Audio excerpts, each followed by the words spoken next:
I'm going to tell you a story that begins inside an incubator. Not the story of someone famous. Not the story of a miracle that made the evening news. This is the story of a baby who weighed barely more than a can of soda when he was born. A baby who came into this world on a rainy Monday in March, too early, without warning, without anyone ready for him. And of a man, me, who drove to work that morning in blue scrubs, stethoscope around his neck, thinking it was going to be just another shift. It wasn't. Because sometimes God doesn't warn you when He's about to change your life. He simply puts a 742-gram baby in your path, barely a pound and a half, and then you understand that some stories don't choose you by accident. My name is Marcos. I've been a nurse for 12 years. And that was the day I learned that love, real love, doesn't just happen, it chooses. I grew up in a humble home back in my country, a small town in the interior where the roads were unpaved and the houses were simple, but the faith ran through everything. My father was a truck driver. My mother was a seamstress. We didn't have much money, but we had something I've come to understand is worth more than any bank account. We had faith. My mother read the Bible out loud every morning before sunrise. I would wake up to the soft sound of pages turning and her voice, low, almost a whisper, talking to God as if He were sitting at the kitchen table having coffee with her. That stayed with me. When the time came to choose what to do with my life, I didn't hesitate. Healthcare, caring for people. I can't fully explain where that certainty came from, but it ached when I was far from it, as if my purpose was waiting for me in hospital hallways, in night shifts, in corridors that smell like antiseptic. I came to this country when I was 22 years old. One suitcase, broken English, a community of other immigrants who knew what it meant to start from scratch. For the first 2 years, I worked as a nursing assistant, changing beds, learning the language, sending what little I could save back home. At night, I studied. On weekends, I studied. I put myself through nursing school while working double shifts. I graduated when I was 27. And it was at that same hospital, 2 years after graduating, that I met Christina. She was a nurse who had come from another Latin American country. She came onto a Friday afternoon shift, and I don't know how to explain it. It was like the sun itself had walked in with her. Hair pulled back, white scrubs, a smile that didn't quite fit with the seriousness of that place. We got married 3 years later. We tried to have children. We waited. We prayed. We did tests, changed our habits, went through treatments. But the years passed, and the room we had set aside for a child remained empty, painted soft yellow. A crib dismantled and leaning against the wall. That room became, over the years, the quietest image of our pain. But we didn't stop believing. I learned from my mother that God doesn't work on our timeline, and that His plans tend to be bigger than the room we painted to hold them. It was a Monday, March 2024. It had rained all night, and the hospital parking lot was full of puddles when I arrived at 6:40 in the morning. I had been the pediatric unit coordinator for 2 years. It's not a glamorous job, let me tell you. A lot of paperwork, scheduling, meetings that could have been an email. But I loved it. I loved every child that came through our unit. Every discharge was a celebration. Every recovery was a gift. That morning, when I arrived on the unit, the night shift nurse, Patricia, was waiting for me with an expression I knew well. Not the expression of an emergency. The expression of one of those situations nursing school doesn't prepare you for. "Marcos," she said, pulling me aside before I could put my things away. "We need to talk about bed 14. Bed 14 was the neonatal ICU. I went with her. Inside, between machines, monitors, tubes and alarms, there was an incubator, and inside it, the smallest human being I had ever seen in my professional life. Gabriel. That was the name the team had given him.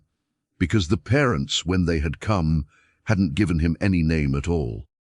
Born at 25 weeks, weighing just 742 grams, barely a pound and a half, diagnosed with cleft palate, cleft lip, and severe pulmonary complications, Gabriel had come into this world without being expected.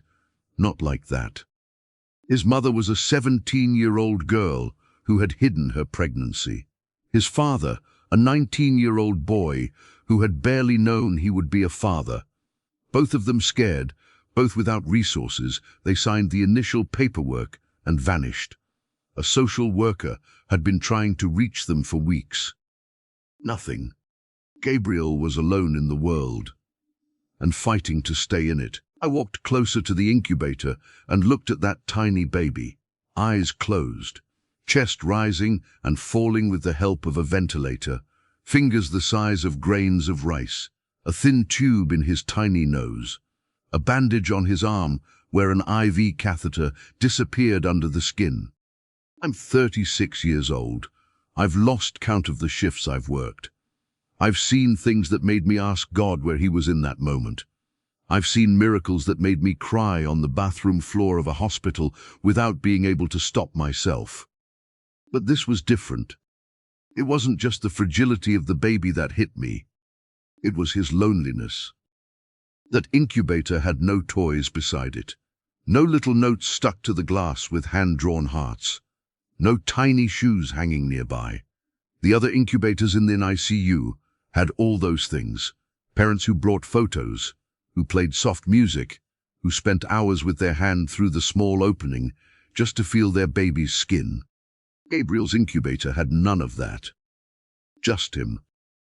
Just those tiny lungs, fighting. I had to step away for a moment. I went to the bathroom, turned on the faucet, splashed water on my face. I looked at myself in the mirror and asked God, out loud, the way my mother taught me to ask when you have nowhere left to turn. Lord, what do you want me to do? God's answer, I've learned over the years, rarely comes with thunder. It comes in silence, in a gentle weight in the chest, in a verse you read once that suddenly rises from memory without being called. Right then, while I was drying my face with paper towels in that hospital bathroom, came Psalm 68 verse 5, as if someone had written it on the mirror while I wasn't looking. A father to the fatherless, a defender of widows, is God in his holy dwelling. I closed my eyes. I understood. Not everything at once. The mind doesn't work that way. But the heart understood. I went back to the NICU. I sat on the small stool beside Gabriel's incubator. I sat there looking at him for a time. I couldn't tell you how long. Patricia walked by and gave me that look. Are you okay? I didn't answer in words. I just placed my hand through the small opening, carefully, with a glove on as protocol requires, and let my little finger touch the palm of Gabriel's tiny hand. He didn't open his eyes, but his fingers closed around mine. That neonatal reflex that every baby has, that primitive instinct to hold, to not let go, from this baby who had no one in the world to hold him, that 742-gram hand, closing around my adult finger. I swear to you, I swear that felt like hearing the voice of God. That night, when I got home, Christina was in the kitchen. She had made soup, the dish she makes when she wants us to really talk. She looked at me while I took off my scrubs and said, "What happened?" I sat at the table. I told her everything. The incubator, the parents who had vanished, the loneliness of that tiny hand, the psalm, the finger. Christina listened without interrupting. She has that gift, listening with her whole body, not just her ears. When I finished, she was quiet for a moment. Then she said, "You want to go every day, don't you?"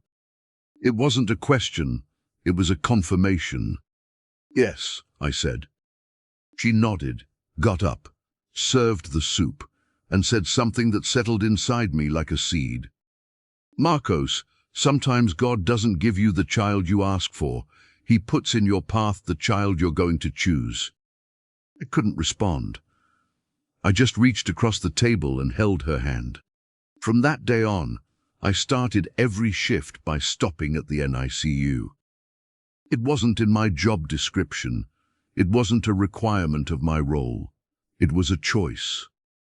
I would arrive at Gabriel's incubator, put on a glove, put my finger through the opening, and stay there. 2 minutes, 5, sometimes 10, humming softly whatever came to mind. Hymns my mother used to sing, songs I didn't even remember I knew. The NICU team started to notice. The nurses, the doctors. No one said anything at first, but I saw the looks. After a few weeks, the attending neonatologist, Dr. Fernanda, called me into her office. "Marcos," she said, with that clinical directness of a doctor who has seen everything. "You know this is going to be a difficult road for this child, right? Even if he makes it through the critical phase, he'll need surgeries for the cleft palate. He'll need speech therapy, nutritional support, respiratory follow-up. His life is going to be expensive and demanding." I listened to everything. I nodded. "I know," I said. She looked at me for a long moment, then said more quietly, "Do you want to petition for guardianship?" Those words landed in front of me like birds settling on a branch. I took a deep breath and said, "I need to talk to my wife."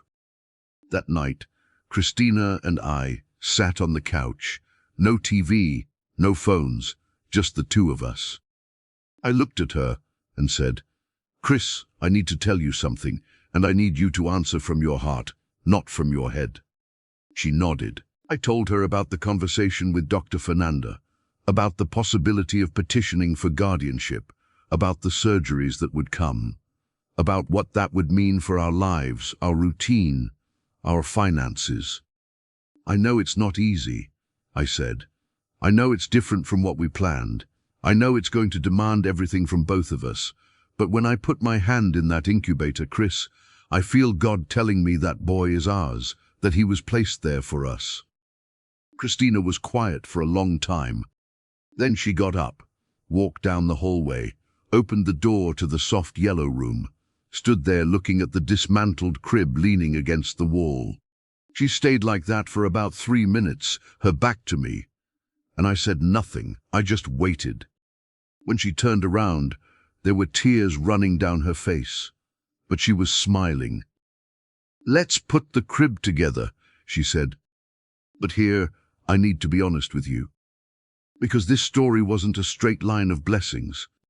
There were nights when Gabriel got worse, nights when I got a call from the NICU at 3 in the morning and rushed to the hospital with my heart in my throat. Nights when the alarms went off and the doctors ran, and I stood outside the NICU with my palm flat against the glass, praying with everything I had. There was a prayer I repeated in those moments. It wasn't elaborate. It was simple. The kind of prayer that comes out when you have nothing more polished to offer. "Lord Jesus, this boy is yours. You made him. You know him. Every one of those 742 grams has your name written on it. If it's your will that he stay, sustain him. If it's your will that he goes, receive him. But Lord, I ask you to let this boy stay." And he stayed. Every time he stayed. And in those moments, Jeremiah 29:11 rises in me. "For I know the plans I have for you, declares the Lord, plans to prosper you and not to harm you, plans to give you hope and a future." God knew the plans for Gabriel before he had a name, before he weighed 742 grams, before the biological parents disappeared, before Christina and I painted that room yellow. God already knew. In November, with Gabriel stabilized and completing his 4th month of life, I filed a guardianship petition with the family court. Ms. Louisa, the hospital social worker, helped me with all the paperwork. She told me that in 20 years working in healthcare, she had never seen a nurse do this. "Marcos," she said, organizing the documents, "this is not standard procedure. You know that, right? I know, I said, but love isn't standard procedure either. She looked at me over her glasses, then smiled. The process was long. Interviews, home visits, the social worker who came to our apartment and spent an hour looking at every detail, the room set up, the adaptations we had made for a medically complex infant, the oxygen concentrator we had bought, the suction equipment, the specialty formula prescriptions. Christina had given her notice at work to be with Gabriel full-time, the moment we received guardianship. And the biological parents. When the social worker finally located them, months later, they signed the authorization, without contesting, without many questions. It was their pain, and it is not my place to judge it. It was a choice I knew they would carry for the rest of their lives. I just asked God to watch over them too, because being human is complicated, and God's mercy is for everyone, not just for those who make the right choices. The provisional guardianship was granted on a Monday in April, and it was the same week as Gabriel's discharge. A year and 1 month in the hospital. A year and 1 month of shifts, alarms, crises, and breakthroughs. A year and 1 month with that incubator, those tubes, those monitors I had learned to hear, as if they were Gabriel's own voice, telling me he was okay. On the day of his discharge, the whole team organized themselves. It wasn't planned. It was spontaneous. One by one, the nurses, the doctors, the technicians, the housekeeping staff, the cafeteria workers, the receptionist, they all lined up along the corridor from the NICU to the elevator, 2 lines. Someone put on music from a small portable speaker, a worship song I still can't hear today without crying. How great thou art! Christina walked into the hospital with her eyes already glistening. She and I walked together to bed 14 for the last time. Gabriel was awake. At almost 14 months, he was still small for his age, still dependent on oxygen support, but he was awake, his brown eyes open, looking at me with that expression of recognition that babies in long-term care develop with the people who tend to them every single day. He looked at me and smiled, that asymmetric smile, with the scar still visible on his lip that would go through more surgeries, that crooked and perfect smile of a baby who had no idea of the complexity of what was happening, but who somehow knew, the way babies know, that this moment was different from all the others. Christina picked him up. He tucked his head into the curve of her shoulder as if he had always known exactly where he belonged. She closed her eyes, pressed her lips together, tried not to cry. Couldn't.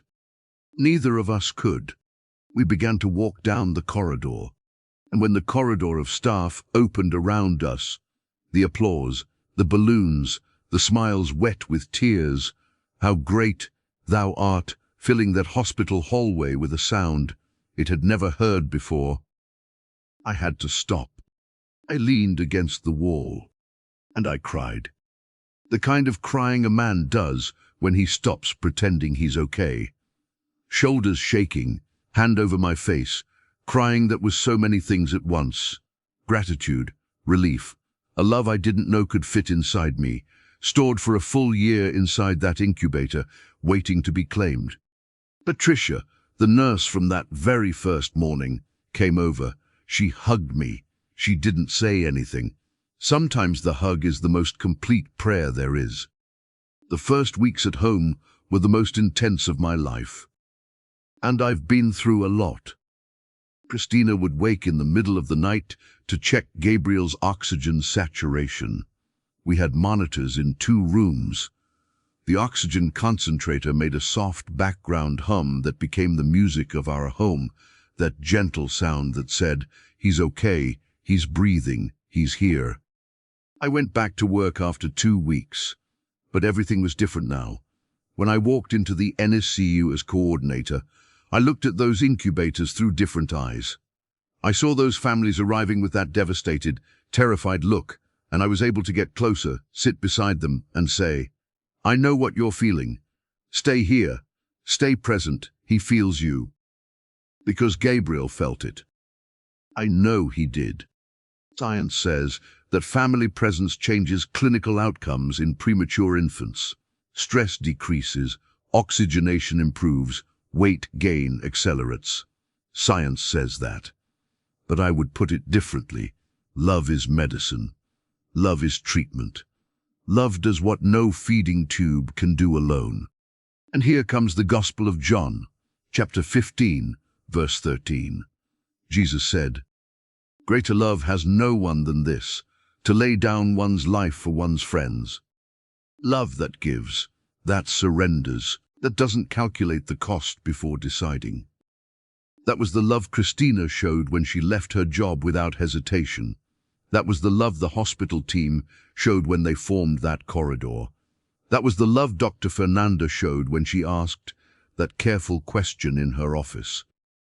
And that was the love God showed when he placed a 742-gram baby in front of me on a rainy Monday in March and said, without words, without thunder, "This is your son." In the months that followed, Gabriel went through 3 surgical procedures. I won't pretend it was easy. Every general anesthesia on such a small child was a real risk. Christina would sit in the waiting room praying with her hands clasped on her lap, her lips moving, that silent prayer I had learned to recognize from across the room as the most powerful thing that exists. I sat beside her. Sometimes I prayed aloud with her. Sometimes I was silent, just placing my hand on her knee to say, "I'm here, we're going through this together." During one of the surgeries, there was a complication. The surgeon came to speak with us wearing an expression that I, as a healthcare professional, knew how to read. Something had not gone as planned. In that moment, I did something I hadn't done in a long time at work. I left the waiting room, went to the bathroom, locked myself in a stall, got down on my knees on the cold floor of that hospital bathroom and prayed out loud. "Lord, you gave me this son, not by accident, not so that I could suffer, not so that he could suffer. You gave me this boy because there is a purpose for his life that I cannot yet see, but that you have seen since before he was born. I trust you. I trust you even when it hurts. I trust you even when I'm afraid. Cover him with your blood, Jesus. Place your angels around that operating room. Be the doctor behind the hands of that surgeon. I ask you this with everything I have." I got up off the floor, washed my face, went back to the waiting room. An hour later, the surgeon returned with a different expression. The complication had been resolved. The procedure had been completed successfully. Gabriel came out of recovery yawning, his small face wrapped in white bandages, those brown eyes blinking slowly until they found me. When he saw me, he smiled. That smile that was getting more symmetrical with every surgery. Today, when I walk into that room, it doesn't feel like the same room anymore. The crib that leaned dismantled against the wall for so many years is now set up, with a colorful mobile that Christina chose, with a little sports blanket that Dr. Fernanda gave as a gift, with teddy bears that the NICU team has been bringing one by one on the visits they still make to this day. Because the team visits. The bond that forms in an environment like that doesn't dissolve when a patient is discharged. They are part of our family now. Gabriel is now 14 months old. He still needs regular medical follow-up. He still has more procedures ahead. The journey isn't over. But he is here. He is in the yellow room. He is laughing when I make faces at him. He is calling Christina, Nana, because he still can't quite make the of mama. But we know exactly what he means. We know exactly what he means. There is a passage in the book of Exodus that I have read hundreds of times in my life, but that took on a completely different meaning after all of this. It's in chapter 2. Moses was a baby.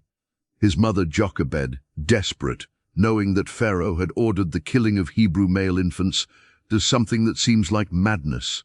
She places her son in a little basket and sends it down the river. But she didn't throw her son away. She entrusted her son to God. There is an enormous difference between throwing away and entrusting to God. When Gabriel's biological parents left the hospital, I don't know what was in their hearts. It's not my place to judge, but I know that God, in his sovereignty, in his infinite capacity to transform what looks like abandonment into mission, placed that boy in a hospital corridor. And that is where his story began. Pharaoh's daughter found Moses in the river and felt compassion. The Bible says she felt compassion, and it was that compassion that saved the boy who would one day set an entire people free. I'm not Pharaoh's daughter. I'm just a nurse in blue scrubs who one day put a finger into an incubator. But God uses ordinary people for extraordinary stories. He always has. And Gabriel, that 742-gram baby who came into the world without a name and without anyone, has a future I cannot yet see fully, but God has seen it from the very beginning. And that future, I will tell you with everything I have, has love written on every single line. If you've made it this far, let me say something to you.